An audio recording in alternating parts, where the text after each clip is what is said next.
Le septième des 11 secrets de la réussite, c'est l'introspection ou auto-questionnement. N'oubliez pas de vous abonner pour ne rater aucune de nos prochaines éditions.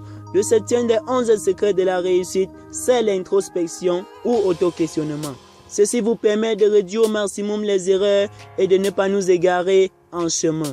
Le gagnant, lorsqu'il agit, se pose toujours la question bien avant à savoir si ce qu'il fait doit l'aider ou pas. Il prend toujours rendez-vous avec lui-même pour savoir si l'objectif est en vue.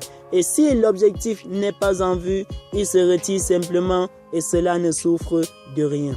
Les questions de l'introspection sont généralement celles-ci. Est-ce que je suis censé être ici? Suis-je toujours dans le sens de mon engagement? Ai-je vraiment un intérêt dans ce que je suis en train de faire? Quel était le but au départ? Quel est l'objectif dont je me suis fixé? Quels sont les objectifs à atteindre?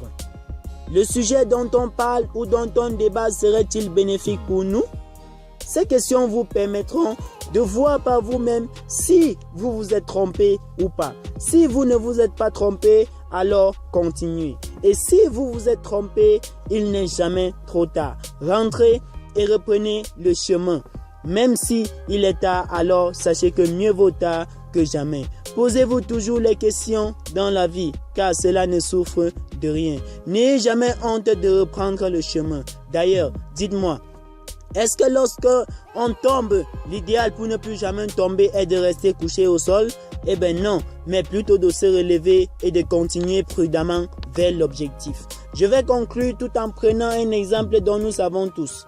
Généralement, lorsque nos frères ou bien nous-mêmes nous allons en aventure et que nous arrivons, les choses ne se passent pas comme nous voulions, nous avons honte de rentrer. Mais sachez-le, à partir d'aujourd'hui, pour l'autre là, moi je dis non. Car s'il y a mon plat chez quelqu'un, je préfère que lui il casse cela.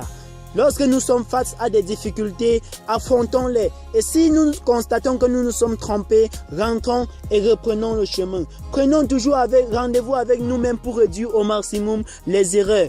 D'ailleurs, en ce qui me concerne, je décide de prendre toujours rendez-vous avec moi-même pour réduire les erreurs. Car les erreurs ne se regrettent pas, mais elles s'assument.